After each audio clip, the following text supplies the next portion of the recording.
الرحمن الرحیم۔ اعوذ باللہ من الشیطان الرجیم، بسم اللہ الرحمن الرحیم۔ السلام علیکم یا علی بن محمد الہادی علیہ الصلاۃ والسلام۔ قال مولانا علی بن محمد الہادی علیہ الصلاۃ والسلام فی زیارت الجامعہ: ان ذکر الخیر کنتم اولہ واصلہ وفرعہ ومعدنہ ومأواہ ومنتہاہ۔ عزیزان محترم، ناظرین کرام، 10ویں امام علی ابن محمد الہادی علیہ الصلاۃ والسلام زیارت جامعہ میں ائمہ اطہار علیہ الصلاۃ والسلام کو خطاب کرتے ہوئے فرما رہے ہیں: ان ذکر الخیر، جب بھی خیر، نیکی، خوبی، اچھائی ان کا تذکرہ ہوگا، کنتم اولہ، آپ اے اہل بیت اطہار، اے ائمہ اطہار، آپ اول خیر ہیں، بہترین خوبیوں میں آپ سب سے پہلے ہیں۔ پھر فرماتے ہیں وَأَصْلَهُ، بہترین اور بہترین اچھائیوں میں آپ اصل اور ریشہ ہیں۔ پھر اس کے بعد فرماتے ہیں وَفَرْعَهُ، خوبیوں کے آپ فرع ہیں، شاخیں ہیں بہترین خوبیوں کی، بہترین نیکیوں کی، اچھائیوں کی۔ پھر اس کے بعد امام ہادی علیہ الصلاۃ والسلام فرماتے ہیں وَمَعْدِنَهُ وَمَأْوَاهُ وَمُنْتَهَاهُ، خیر کی معدن ہیں آپ، مأوا جائے گاہ، پناہ گاہ ہیں آپ خیر کی، اور نہایت خیر آپ حضرات ہیں۔ یقیناً اس میں کوئی شک نہیں کہ اہل بیت اطہار ائمہ معصومین علیہ الصلاۃ والسلام خیر کا مرکز ہیں، اور خیر یہیں سے نشأت ہوتا ہے، یہیں سے خیر نکلتا ہے۔ انہی افراد میں سے ایک فرد معصوم خود 10ویں امام ہادی علیہ الصلاۃ والسلام ہیں۔ حکم ہوا تھا کہ اخلاقیات کے سلسلے میں، امام ہادی علیہ الصلاۃ والسلام کے اخلاق کے سلسلے میں گفتگو کی جائے اس مختصر سے وقت میں۔ تمام کمالات اور اوصاف اخلاقی اعتبار سے ان کا بیان کرنا ممکن تو نہیں ہے، لیکن کوشش کروں گا کہ کسی ایک یا دو گوشے کی طرف اشارہ کیا جا سکے۔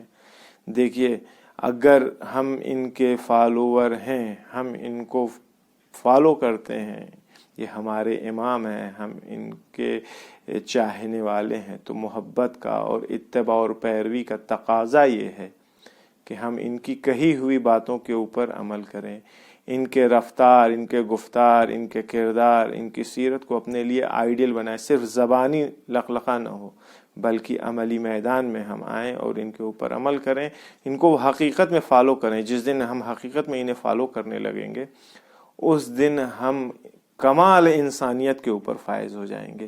جس دن ہم حقیقت میں ان حضرات کو فالو کریں گے اور ان کی فرمائشات، فرمودات کے اوپر عمل کرنے لگیں گے، اس دن سعادت دنیاوی بھی ہمیں نصیب ہوگی، سعادت اخروی بھی ہمارے شامل حال ہوگی۔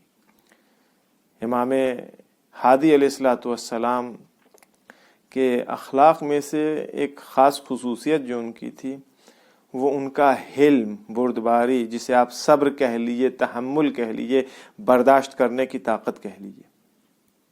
اگرچہ صرف یہ نہیں ہے کہ صرف یہ 10ویں امام کی خصوصیت، سارے ائمہ اطہار اس صفات والا سے مزین تھے، سب کے اندر یہ خصوصیت پائی جاتی تھی، لیکن 10ویں امام، دیکھیے ہوتا کیا ہے معاشرے میں، اگر کوئی ہمارے لیے گڈھا کھودے، کوئی ہمارے لیے ہمیں نقصان پہنچائے کسی بھی اعتبار سے، تو حقیقت یہ ہے، میں اپنے بارے میں کہوں گا کہ میرے اندر وہ مادہ اور وہ صبر کی طاقت نہیں ہے۔ اگر مجھے پتہ چل جائے کہ اس شخص نے مجھے فلاں نقصان پہنچایا، وہ بھی بہت زبردست و بڑا نقصان پہنچائے، تو شاید میں برداشت نہ کر پاؤں، میرا ریئیکشن کچھ اور ہوگا۔ لیکن یہی وہ جگہ ہے جہاں پہ ہمیں اپنے ان مقتدی کی، معصوم اماموں کی پیروی کرتے ہوئے ہمیں کیا کرنا ہے۔ تاریخ نے ایک واقعہ لکھا ہے 10ویں امام کے سلسلے میں۔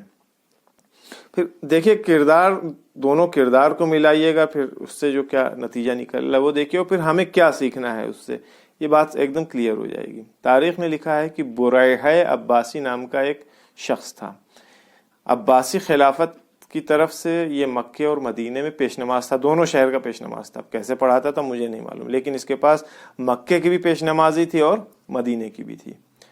اس نے متوکل عباسی کو خط لکھا خط میں اس نے امام کی سیاحت کیا، چغلی کیا امام کے سلسلے میں.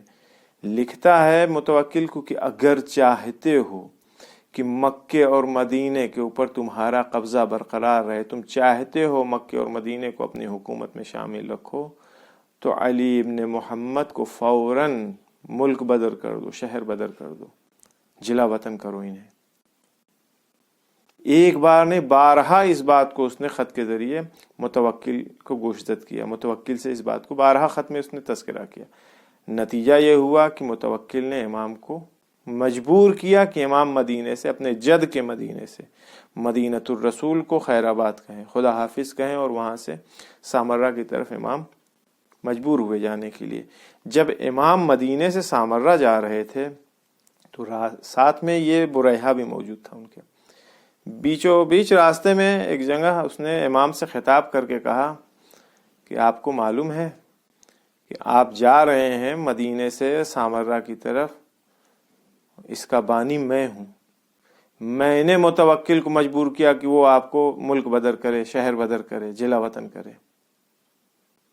اور یہ یاد رکھیے گا کہ میں قسم کھا کے کہہ رہا ہوں، اور یہ ہلکی پھلکی قسم کھا کے نہیں، یقین جانیے کہ محکم اور مضبوط قسم کھا کے میں کہہ رہا ہوں کہ اگر آپ نے سامرہ پہنچنے کے بعد متوکل سے، اس نے جو روایت میں جملہ ہے وہ امیر المومنین اس نے نقل کیا ہے، لیکن میں اس کی جگہ متوکل کہہ رہا ہوں کہ اگر متوکل سے یا اس کی اولادوں سے یا درباریوں میں سے کسی سے بھی آپ نے اگر میرے سلسلے میں شکایت کیا تو مدینے میں جتنے باغ آپ کے ہیں، جتنے بھی درخت آپ کے ہیں، میں سب کو جلا دوں گا. جتنے چشمے آپ نے جاری کیے ہیں سارے چشموں کو میں برباد کر دوں گا، آپ کی فصلوں کو برباد اجاڑ دوں گا، آپ کے غلاموں اور کنیزوں کو جو مدینے میں موجود سب کو میں مار ڈالوں گا. جب یہ ساری باتیں، اور یہ بھی کہہ رہا ہے کہ یہ باتیں جو میں کہہ رہا ہوں میں کر کے دکھا دوں گا اگر آپ نے میری شکایت یا میری چغلی حاکم وقت سے کیا تو. ابھی تک امام اس سے مخاطب نہیں، اس کی طرف دیکھ بھی نہیں رہے، لیکن جب یہ کہہ کے خاموش ہو گیا تو امام نے اس کی طرف سر گھمایا اپنا، اور اس سے خطاب کر کے امام کہتے ہیں کہ میرے لیے بہترین اور آسان، سب سے زیادہ نزدیک راستہ یہ تھا کہ میں تیری شکایت خداوند عالم سے کروں، اور کل رات میں نے تیری شکایت پروردگار عالم کی بارگاہ میں کر دیا ہے. تو جب میں نے خدا کی بارگاہ میں تیری شکایت کر دیا تو پھر یہ بندگان خدا کے سامنے میں کیوں جاؤں گا تیری شکایت کرنے. یہ ریئیکشن تھا امام کا، بہت نرمی کے ساتھ، بہت ہلکے لہجے میں، بالکل بھی کہیں ناراضگی اور کہیں کوئی غصے کا اظہار امام نے نہیں کیا. جیسے ہی اس نے امام کے منہ سے ان الفاظ، ان جملات کو سنا، فوراً امام کے قدموں کے اوپر گر پڑا، آنکھوں سے اس کے آنسو جاری ہو گئے. ابن رسول اللہ، فرزند رسول، میں نے گناہ کیا ہے، مجھے معاف کر دیے، پروردگار عالم کی بارگاہ میں شکایت نہ کیجیے، ہمیں معاف کر دیے، ہمیں معاف کر دیے. امام ہادی علیہ الصلوۃ والسلام نے صرف ایک جملہ کہا، میں نے تم کو معاف کر دیا. دیکھا آپ نے، ایک کردار بریحہ کا تھا، ایک کردار امام ہادی علیہ الصلوۃ والسلام کا تھا. ہمارے ساتھ اگر کوئی خدا نخواستہ یہ کرے، ہمارے اندر یہ صفت پائی جاتی ہے، ہم برداشت کر سکتے ہیں؟ اتنا ظاہراً نہیں کر سکتے. لہٰذا یہی وہ مواقع ہیں جہاں پہ ہمیں اپنے آئیڈیل سے درس لینا چاہیے. وہ افراد جنہیں ہم نے اپنا آئیڈیل بنا رکھا ہے ان سے ہم درس لیں، ہم اپنے اندر پیشنس پیدا کریں، صبر اور حوصلہ، تحمل، برداشت کی طاقت یہ اپنے اندر ایجاد کریں. یہ امام کی ایک اخلاقی خصوصیت تھی. ایک دوسری خصوصیت بیان کر دوں. معاشرے میں ایک زمانہ تھا جب علماء کا بہت احترام ہوا کرتا تھا. علماء کا احترام، واقعاً کہانی سنتے ہیں تو کبھی کبھی یقین نہیں ہوتا کہ کیا ایسا بھی زمانہ تھا، کیونکہ ہم آج کا زمانہ جو دیکھ رہے ہیں، جس زمانے میں ہم اور آپ زندگی گزار رہے ہیں، عالم دین معذرت کے ساتھ 2 کوڑی سے بھی کم کا، 2 کوڑی کی بھی شاید کوئی قیمت ہو، لیکن عالم دین کی کوئی اہمیت اور ارزش نہیں ہے. میں عالم دین کی بات کر رہا ہوں، پھر سے کہہ رہا ہوں، میں عالم دین کی بات کر رہا ہوں. عالم دین بیچارہ وہ پڑھا ہے تو کوئی اس کا پرسان حال نہیں ہے. آئیے دیکھیں سیرت امام ہادی علیہ الصلوۃ والسلام میں کیا ہے.